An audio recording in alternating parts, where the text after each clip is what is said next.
bayi transparan. Suaminya heran, dan harus hati-hati ketika memeluk bayinya. Dia siap-siap memandikan bayinya. Pengasuh di samping ketakutan dan hampir menangis. Tapi ketika ayah menjatuhkan bayinya ke air, bayi kembali normal. Tapi ketika diangkat dari air, bayi itu menjadi transparan lagi.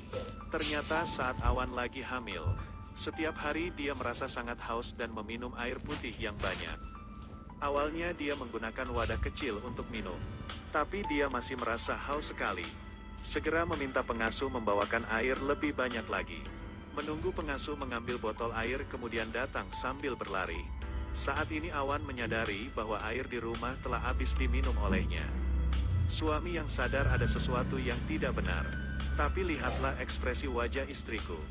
Dia bertanya padanya, bagaimana? Awan tak berani berkata jujur.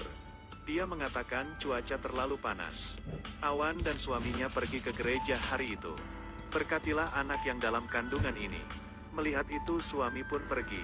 Awan haus dan menemukan vas bunga dengan air. Dia gelisah dan mulai tak tahan lagi. Tidak ada yang memperhatikannya. Ambil vas bunga itu dan langsung meminumnya. Air apa itu? Suami yang kembali dan melihat ini ketakutan. Dia benar-benar melihat suaminya dan tidak tahu bagaimana caranya menjelaskan.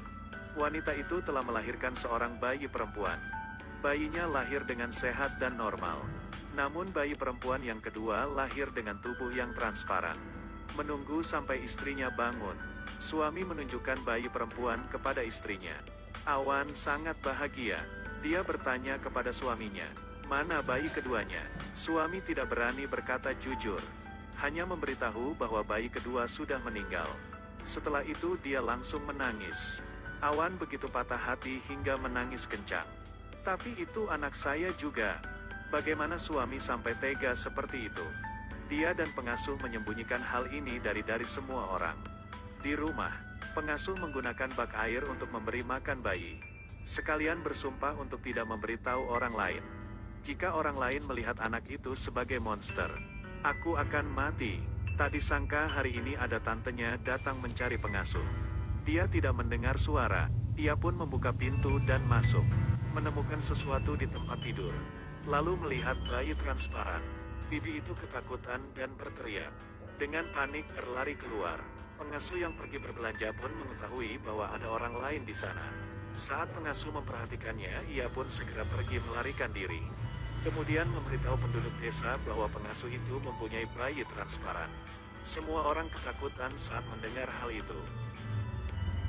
Malam itu semua orang di kampung pergi ke rumah pengasuh membawa obor. Ingin membunuh monster, kata bibinya. Setelah pengasuh melihatnya, ia pun sangat ketakutan. Ia panik dan khawatir sambil memeluk bayi itu. Membungkus bayinya dan hendak kabur. Tetapi semua orang menghalangi dan mengepung semua pintu. Saat ini ayah si anak itu datang. Ingin membantunya tapi orang-orang tidak membiarkannya masuk. Dan sebaliknya, ia hanya menangis dan dibawa oleh warga. Penduduk desa membakar rumah itu. Tidak peduli masih ada pengasuh di dalam. Nani terancam dan menangis. Di saat bahaya melanda, ayahnya melarikan diri dari genggaman penduduk desa. Tidak ragu-ragu untuk bertemu dengannya. Kemudian membawa bayi dan pengasuh berlari lewat belakang rumahnya. Pulang ke rumah, mereka menjatuhkan bayinya ke dalam air. Kali ini mereka tahu bahwa mereka tidak bisa membiarkan orang tahu bahwa bayi itu masih hidup. Gadis itu disembunyikan selama 6 tahun. Dia sudah tumbuh besar. Banyak orang yang merayakan ulang tahun adiknya di sana. Tapi di sini hanya ada pengasuh dan ayah yang membelikan kue untuknya. Setiap hari dia harus berada di bak mandi. Ayahnya menjadi seorang guru dan mengajarkan pengetahuan kepadanya. Dia sangat penasaran bagaimana dunia di luar sana. Tapi sang ayah memberitahunya bahwa dunia luar sangat berbahaya. Jadi setiap hari dia hanya bisa menatap dunia luar melalui bingkai jendela. Tapi hari ini dia memperhatikan mereka. Diam-diam lari keluar rumah. Dia merasa dunia luar begitu indah. Sangat berbeda dari apa yang ayahnya katakan. Tiba-tiba dia melihat merpati yang terluka. Anak itu memegang merpati di tangannya. Terdengar suara seorang wanita saat ini. Dia merasa terancam dan melarikan diri dengan cepat. Tiba-tiba datang ibu dan adiknya. Dia melihat keduanya berpelukan sangat erat. Seketika dia menyadari bahwa itu adalah ibu dan saudara perempuannya. Terkadang aku merasa sedih dan ingin menangis. Air mata jatuh menetes ke burung yang terluka itu. Keajaibannya luka merpati itu sembuh. Menanggapi hal ini sangatlah lucu.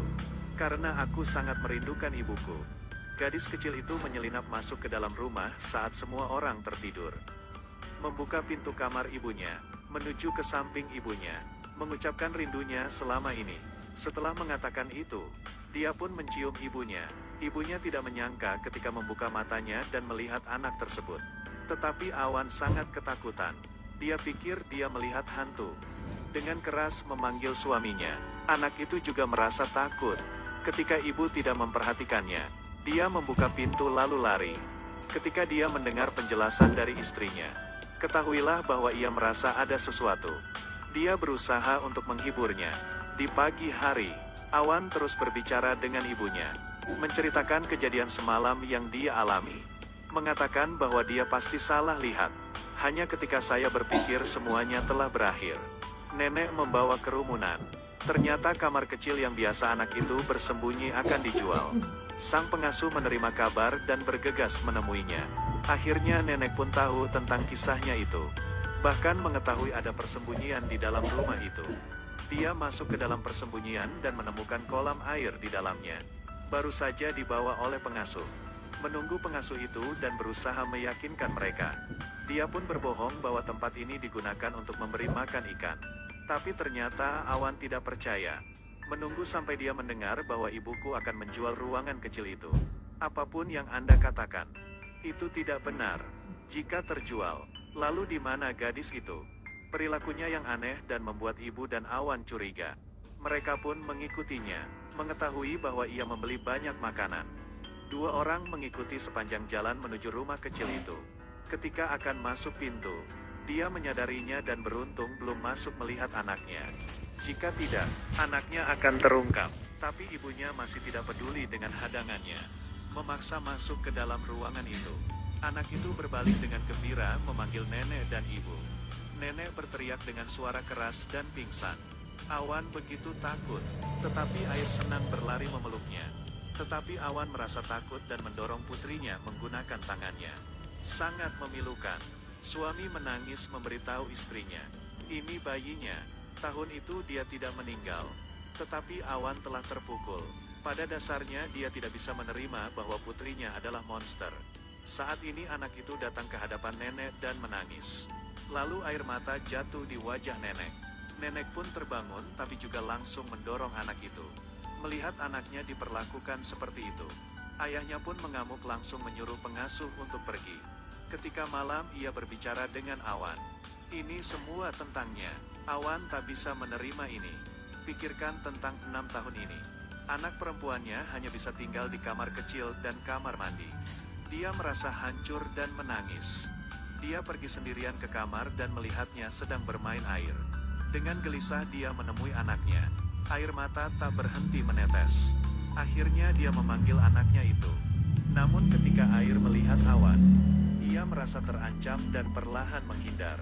Awan menghampiri putrinya, patah hati dan menyesali perbuatannya.